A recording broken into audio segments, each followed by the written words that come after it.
Let's talk about what confidence looks like when you're stepping back. So, this doesn't get discussed much in conversations when we're talking about confidence. Emptiness. You know that feeling when you're not scared, you're not insecure, and you're not doubting yourself. You're just kind of done, right? Not done forever, just done for right now. You're maybe overstimulated, overinformed, overexplained, you're overexpected, or you're just overquestioned. And I think a lot of people mistake that feeling for a lack of confidence, and it is not. No, for me, confidence isn't always energy or motivation or momentum. Sometimes it's just awareness. It's knowing when your system needs a pause instead of a push. You see, we live in a culture that treats constant output as a strength. Create more, say more, do more, fix more. Even self-growth has become loud. And when you feel empty in the middle of all of that, it can feel like something's wrong. Something's wrong with you. But what if emptiness isn't failure? Because it's not. What if it's actually feedback? I've realized that the moments I feel empty are usually the moments I've been thinking too much. I've been absorbing too much, carrying too much responsibility that isn't actually mine. And confidence, at least the way I understand it now, isn't about pouring through those moments.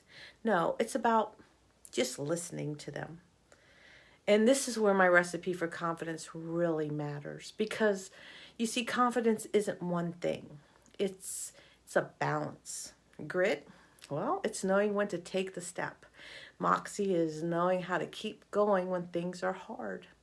But critical thinking is knowing when continuing isn't the answer. It's the skill that asks, what do I actually need right now? Not what's expected of me. No. Not what I should be doing, but what's sustainable.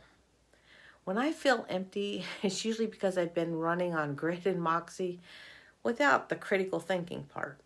I've been pushing without actually evaluating. And that is not confidence.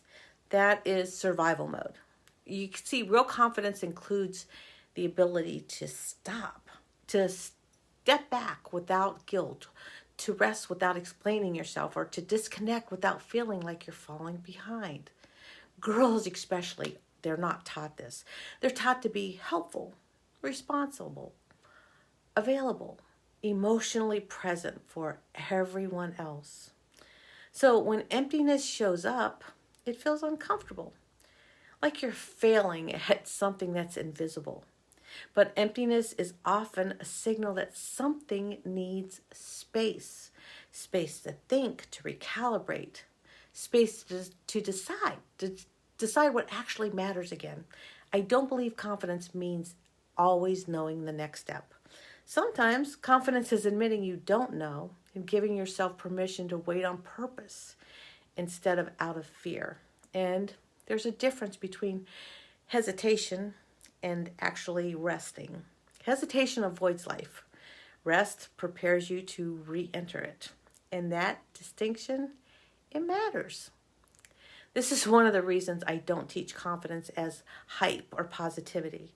I teach it as a skill set that includes self-awareness. Confidence that ignores burnout, it isn't confidence. It's denial. And confidence that allows you to pause, reassess, and choose again, well, that's grounded. It's honest. It's durable.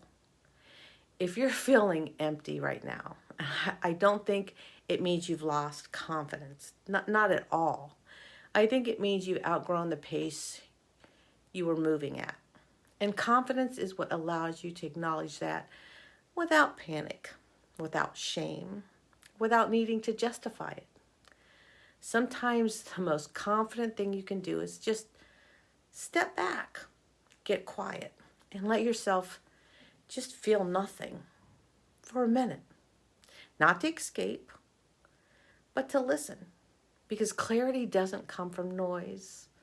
It comes from space. And confidence isn't always about doing more.